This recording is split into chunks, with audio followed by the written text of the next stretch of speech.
Hey folks, and good afternoon and welcome to today's video. Today's video is just a simple one. It's going to be a generic sort of lightning arrow bow character that's going to enable you to play Path of Exile, do most of the content, all of the content if you scale it up. And there are a lot of guides out there that are super niche mechanics, super high-end gear, and a lot of people I think are just looking for a character that they can play, get themselves into the game, and actually just feel how PoE plays. And I enjoy a bow character, so I've been doing a bow character. Spoiler alert, I haven't made this build. I came across this build and have played it, and I want to give you some thoughts and ideas and also a showcase of gameplay. But first of all, we'll just run through the actual sort of game itself. I'll do a showcase of gameplay. That way you're able to see if you like the look of it, because it doesn't matter what build it is. If you don't like the look of it, it's probably not worth you playing. So most people that play Path of Exile, they won't be doing Uber Elder. They won't be doing every single pinnacle boss. They'll probably be farming red maps, yellow maps, and they'll be wanting to get themselves involved in the game. So for the purpose of the demonstration, I'll just run an alked yellow map, which is something that most of you will be doing. Again, I used to do really high-end builds, focus super on the end game and all that stuff, but having had less time to play, having wanted to sort of play more casually, I've ended up playing this build because it's a nice clear speed and it's a skill that I enjoy using. So the basic concept of the build is I'm using Lightning Arrow, which will be shooting out a bolt of lightning which chains, and my helmet will be firing out this tornado and purity of flame to give me consecrated ground. So I'll just turn the game volume down a lot so you can hear me talk. So this is kind of how the build functions, okay? I'm running a 6-link lightning arrow and a 5-link barrage. I'll talk through the links and some other play styles, but this is how it works, okay? So we're running through the map. And you can see I'm just using my right click of lightning arrow. It's just one button.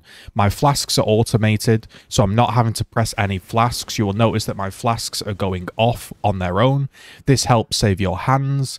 Yes, it might not be the most efficient use of flask, but I personally like this relaxed game when I want to play some PoE and I want to use, you know, a little less brain power and just farm some maps, get some currency, play some PoE. I've been enjoying this. So you can see here, this is how the build functions. I'm going along, literally right-clicking things to death. And if I want to go single target, for example, and I want to, say, raise one of the League mechanic bosses, let's just put, say, this guy in. I can use my barrage, and I can barrage it down. Barrage looks like this. And this is how the build functions. I've enjoyed playing it. It definitely has enough damage to do most of the content in its current form. I can definitely upgrade my gear, but I haven't quite played enough to upgrade my gear to the top amount yet. But I've killed a tier 16 Guardian, and it's not really struggled.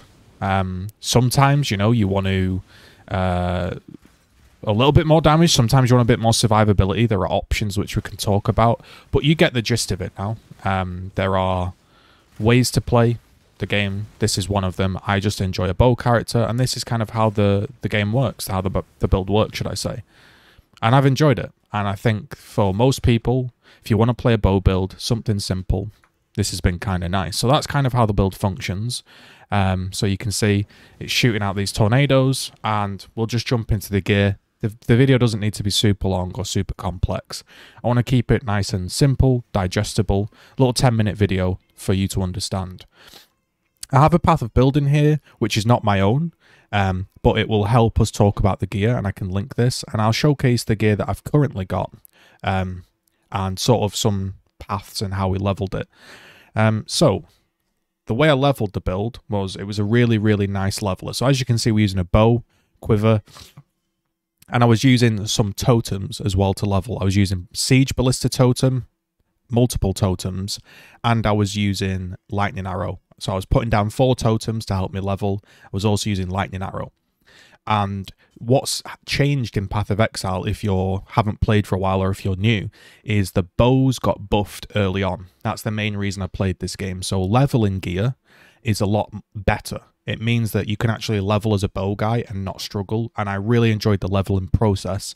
To take a look at some of the gear I ended up using, these were all found bows. Once I'd found a bow, I would just take it to a bench and put a bit of a craft on. But you can see big lightning damage rolls, LE damage rolls. I was using, you know, some crit here. I found a storm cloud. Then I had this decimation bow. I was jumping around different kinds of bows because I was finding upgrades, which is rare, because normally in Path of Exile, when you level a bow, it's not that fun because you're struggling for damage. However, with the League mechanic allowing you to spawn uniques, with the bow damage getting buffed, I found it really nice to level. So I leveled it sort of exactly how you see the end game build. So it was nice to play a build that you play from the get-go. Some builds you have to transition. This you can play the main skill from the get-go. So my core links, if you just want to talk about links, are I'm using Trinity, Barrage, Added Cold, Elemental Damage with Attacks, and Mirage Archer. You can also put an increased crit gem in here if you get a 6 link. I'm just rocking with the 5 link. My crit's enough at the moment. And for my main links, I'm using Trinity, GMP, Lightning Arrow, Increased Crit Strikes, Increased Crit Damage, and Mirage Archer. You can get rid of Mirage Archer and put in Elemental Damage with Attacks. I've personally found that I prefer to have the Elemental Damage with Attacks in my Barrage for a bit more damage, and the Mirage Archer in my Lightning Arrow for a bit more clear. The gear is very simple. This is what I liked about the build. So the gear itself, you're looking for a bow that has a lot of lightning damage and a secondary res of, a secondary elemental damage of like cold and fire. This is so you can proc Trinity. So basically you want a lot of elemental damage. So if you're doing a load of lightning damage and a load of cold, you'll start proccing Trinity. Just be careful of that, because Trinity is a lot of damage, and it's nice to, you have to do a bit of balancing, but it's very simple. So just get a big LE roll whilst you're leveling, big fizz roll, whatever. Just use whatever you can whilst leveling. The way I crafted this bow, if you're interested, is I have the essence nodes on my tree, and I basically just got a imperial bow, and I just spammed wrath essences on a bow until I got something that was usable, and then I 5 linked it, so it's not very expensive. Now the helmet is an Assonance chance, if I'm saying that correctly. This basically triggers a socketed bow skill every 0.3 seconds. So as you can see, this automates the process of putting out the tornado. You can also use a gem called Hydrosphere. And Hydrosphere is a small little orb here that will come out like here, the circle orb, and this, when it hits an enemy, will give you exposure, which gives them minus resistances. I've chosen to get rid of that because of my gloves, but that is what I was using for the longest time. I also have power charge on crit and onslaught, so yeah, that's what I'm using. Once I'd got rid of Hydrosphere, I put Purifying Flame because it gives me consecrated ground. You can put anything in there and it will fire it out, a bit like cast on crit. This was a 10C helmet. It was 20C with the enchant. So yeah, the quiver, you're looking for elemental damage of attacks, multi, life. You can get crit chance. You can get more multi. You could get fizz damage if you really wanted. You could get double LE rolls. You're just looking for a big beefy damage slot at this point, really. So those are like your 2 main components, your bow and your quiver, and the helmet. When I wasn't using that helmet, I was using this helmet, which I managed to find, which was just life and resists. And because this wasn't the cast on crit helmet, I was just having to manually cast them. Manually casting them is technically better because you get to really put down the Hydrosphere where you want, and you don't lose life because you're not forced onto a unique, so you can have a load of life and res. Like if I was to put this helmet on, I'd have a lot more life. Resistances would be easier to gear, which would mean I could get more damage on other areas, but I liked the automation process so much that I didn't want to swap. The issue that you may run into is you need a lot of stats. I think you need 109 intelligence and 151 strength. So what I did was I just bought this amulet. It was like 10 chaos. It had lots of strength, lots of ints, and I put on Hard Knocks, which also gives 30 intelligence, which is just a node down here. It's just a 30 node. It just uses some cheap brown essences that oils that you'll find, and that's kind of holding the build together. So once I've sorted out my stats, I can get a bit more damage on my my amulet.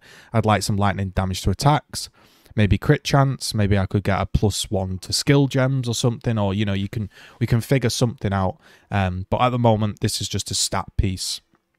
So what you're looking for is just life and resistances and spell suppression, and that makes it easy. So on my ring, I got one with fractured 50 strength, so that means it's always going to have 50 strength. And again, I used lightning essences, ended up getting 50 life and some res. It's not great at all. This ring could definitely have more life, more damage, etc., but it works.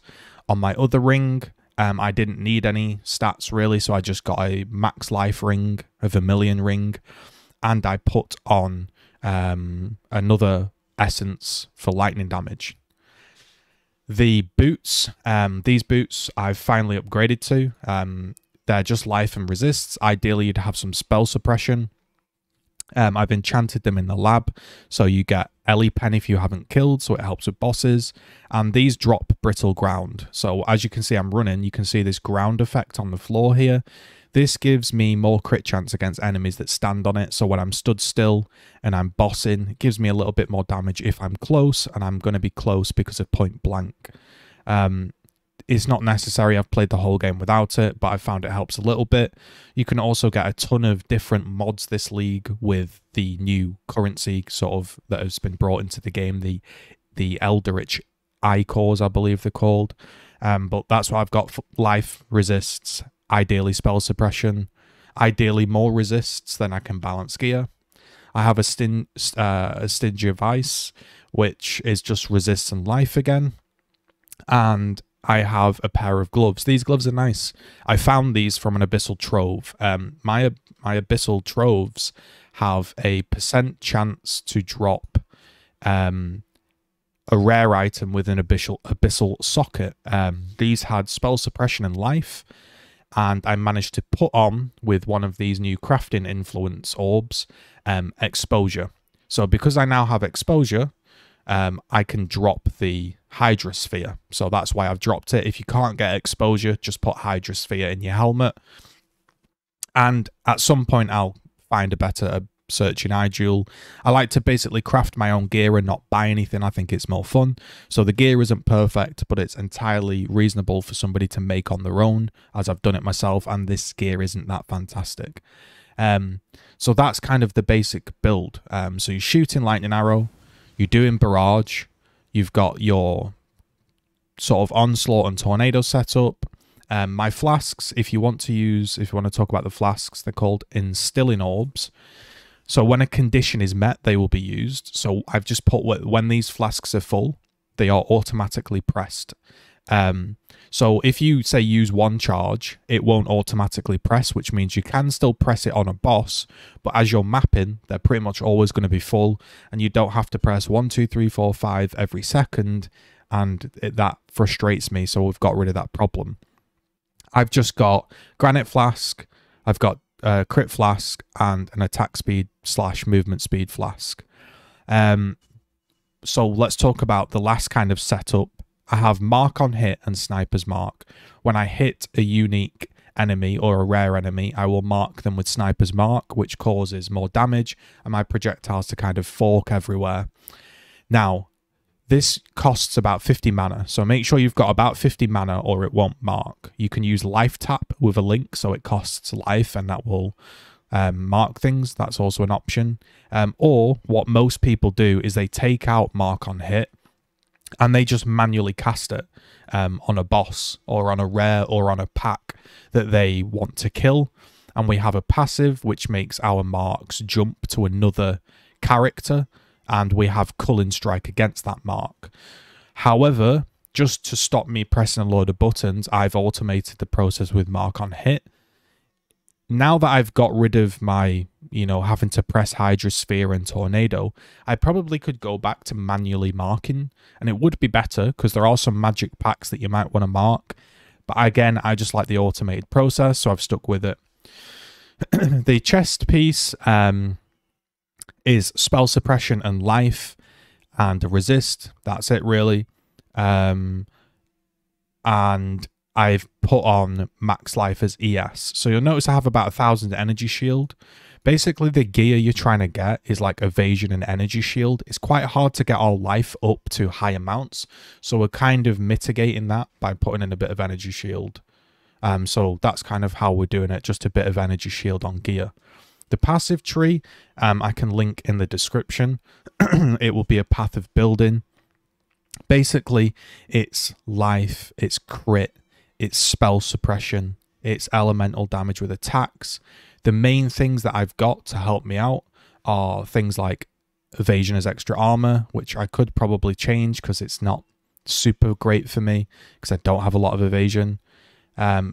Frenzy charge when you hit a marked enemy. And generally the tree is attack speed, it's crit, and it's a generic bow build. I have gone ahead and I got rid of, once my resistances were better, Survivalist, and I took a little bit of extra mana, so I could use Herald of Ice. So I'm using Herald of Ice just because it's nice to shatter things and not get killed by porcupines, and I also just like the MTX effect, if I'm being completely honest. What you can use is a banner called Defiance Banner, but again, that is another button you'll have to slam down. Yeah, it reduces crit and damage for enemies nearby, but I just didn't like constantly pressing it, so I got rid of the banner, and I chose Herald of Ice. For defensive things, we're using Grace and Determination. This gives us 43 fizz reduction, 65 chance to dodge attacks. If my gear was better, I would obviously have higher amounts of this, but it's pretty much okay. Pop the Granite Flask, 55 fizz reduction. I have some dodge. It's mostly a bow build, and if you've never played bow builds before, you do have to do some manual dodging, that's for sure. But I will leave a link to my profile in the description, and I will leave a link to the path of building. Again, this isn't my build that I've come up with, it's just a build that I have sort of come across and played, and you will see that if I don't into my death whilst trying to talk and play, I can just walk up point blank and barrage these guys down without pressing any buttons. Yeah, I could have kited that guy, yada yada. But, you know, this is just a tier 10 showcase. I've also killed a Guardian, just so you think I'm not capping or something. I can go and show you. I killed it last night, which is in my fragment tab, which is here. I killed the Chimera. And I killed him at level 87. And I didn't even have quality gems or anything, and my gear wasn't as good as it is now. So that's kind of the build. Obviously, abyssal sockets help because you can put a ton of like lightning damage to attacks on your jewels. There's a jewel socket here that I've not really used. Just 1 second, and then that's pretty much that really. So there's also, you know, you could take a jewel socket here if you need intelligence. You could drop this mana, and you're just looking for like lightning damage to attacks, fire damage to attacks, attacks with, you know, multi with bows, attack speed, life, all that stuff, just as much damage as possible. And yeah, I thought it was a fun build. I've enjoyed playing it. I've managed to make my way up to, like I say, the tier 16s. Slowly going through the game, but if that helped, leave a comment, leave a like. That was just lightning arrow, yeah, with a little showcase. Thanks very much.